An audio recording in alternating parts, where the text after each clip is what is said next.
Hello बच्चों, आज हम तत्पुरुष समास को यहाँ समझेंगे। तत्पुरुष समास क्या होता है।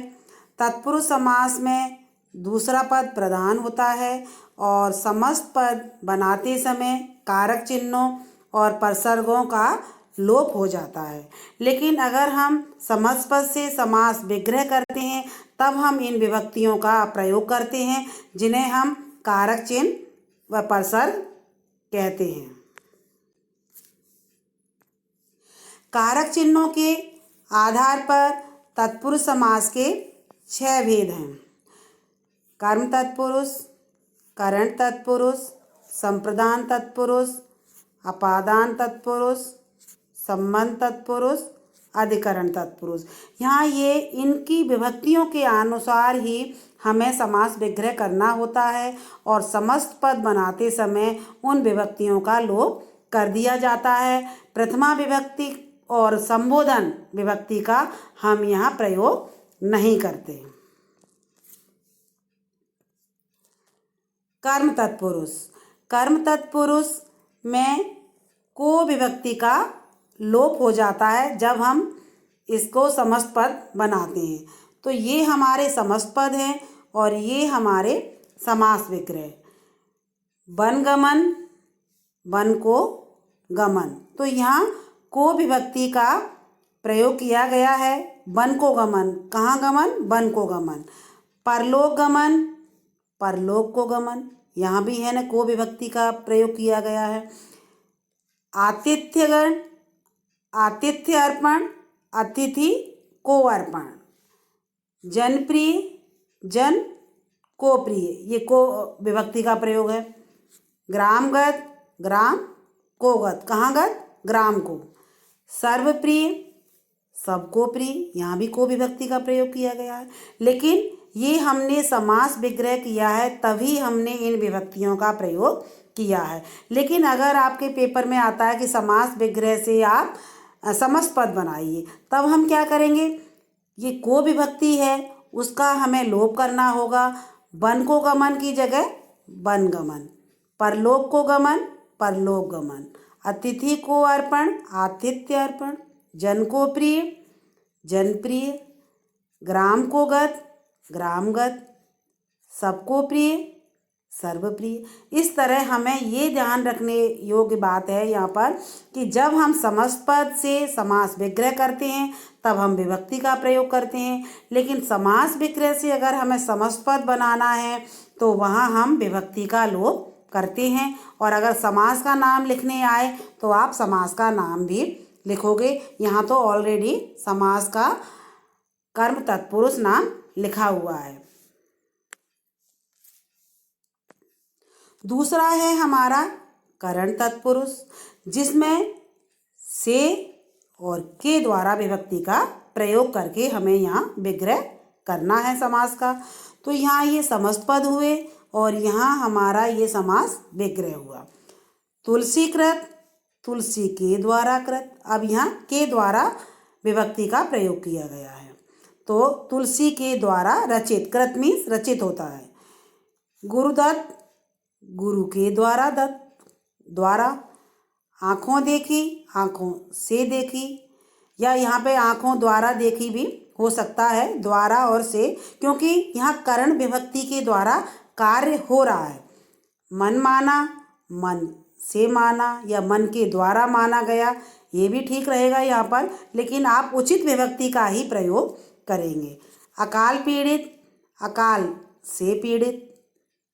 रेखांकित, रेखा से अंकित। लेकिन अभी आपने कहा कि समास विग्रह से समस्त पद कैसे होगा। अब तुलसी के द्वारा कृत, तो के द्वारा का लोप करके तुलसीकृत। गुरु द्वारा दत्त, गुरुदत्त। आँखों से देखी, आँखों देखी। मन से माना, मन माना। अकाल से पीड़ित, अकाल पीड़ित। रेखा से अंकित, रेखा अंकित। तो आपने देखा कि समास विग्रह में हमने विभक्तियों का प्रयोग किया, लेकिन जब हमने समस्त पद बनाया तो वहाँ सभी विभक्तियों का लोप कर दिया गया। तीसरा है हमारा संप्रदान तत्पुरुष, जिसमें के लिए विभक्ति का प्रयोग किया जाता है। अब ये समस्त पद और ये समास विग्रह। समस्त पद क्या है? गुरु दक्षिणा। समस्त पद का मतलब ही है संक्षिप्तीकरण, दोनों शब्दों को पास ले आना, सम प्लस आस, पास पास ले आना। और यहाँ गुरु के लिए दक्षिणा। सत्याग्रह, सत्य के लिए आग्रह। किसके लिए आग्रह किया जा रहा है? सत्य के लिए, तो यहाँ के लिए। देशभक्ति, देश के लिए भक्ति। हवन सामग्री, हवन के लिए सामग्री। परीक्षा केंद्र, परीक्षा के लिए केंद्र। प्रयोगशाला, प्रयोग के लिए शाला। तो आपने देखा सभी में के लिए का प्रयोग करके शुद्ध समस्त पद से समास विग्रह किया गया है। लेकिन समास विग्रह से ही समस्त पद आ गया तो फिर आप विभक्ति का लोप करोगे और आप केवल गुरु के लिए दक्षिणा की जगह गुरु दक्षिणा, सत्य के लिए आग्रह की जगह सत्याग्रह, देश के लिए भक्ति की जगह देशभक्ति, हवन के लिए सामग्री हवन सामग्री, परीक्षा के लिए केंद्र परीक्षा केंद्र, प्रयोग के लिए शाला प्रयोगशाला। आपने देखा सभी विभक्तियों का यहाँ लोप कर दिया गया। अब है हमारा अपादान तत्पुरुष। अब इसमें से विभक्ति का प्रयोग करना। अब आप कहोगे करण में भी से था और अपादान में भी से है, लेकिन इसका अर्थ क्या है?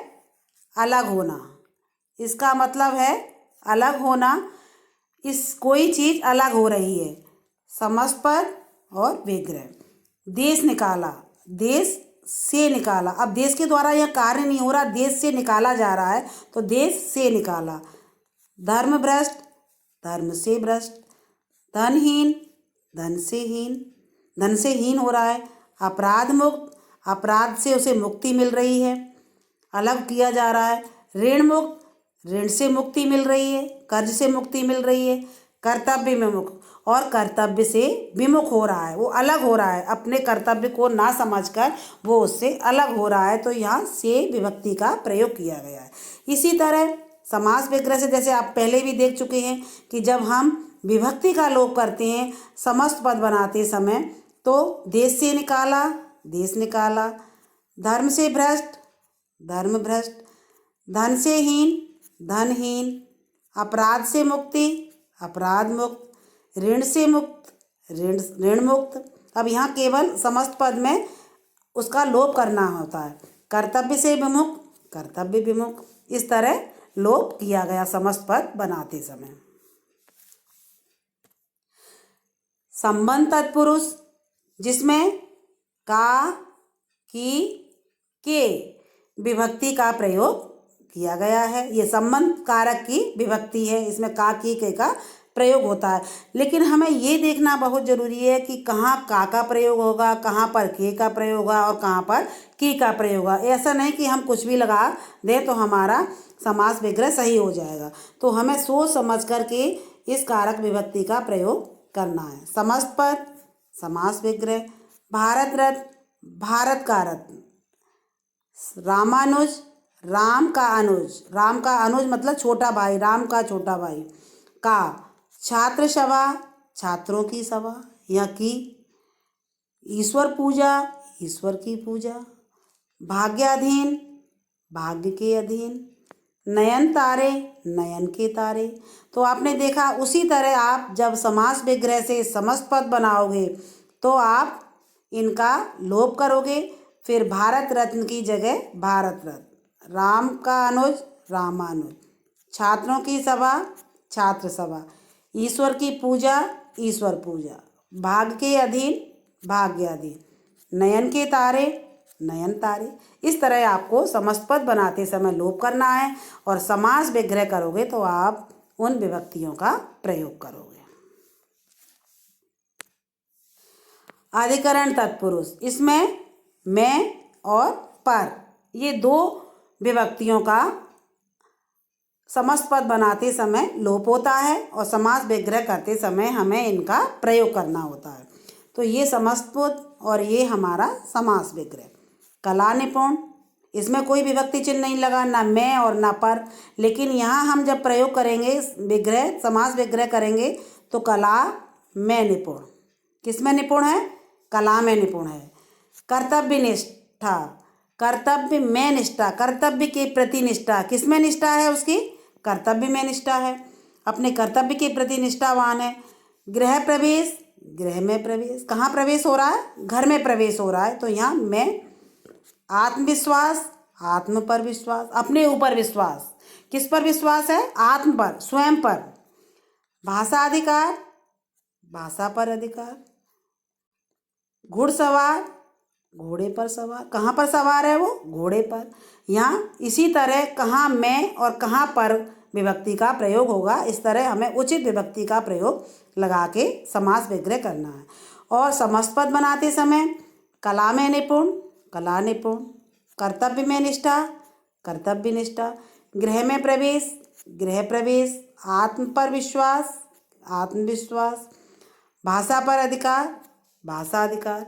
इस तरह आपको समासपद बनाना है और विभक्तियों का लोप करना है, तभी आपका अधिकरण समास, तत्पुरुष समास ठीक होगा। आपने देखा कि तत्पुरुष समास के 6 भेदों को आपको ठीक तरह से समझाया गया है।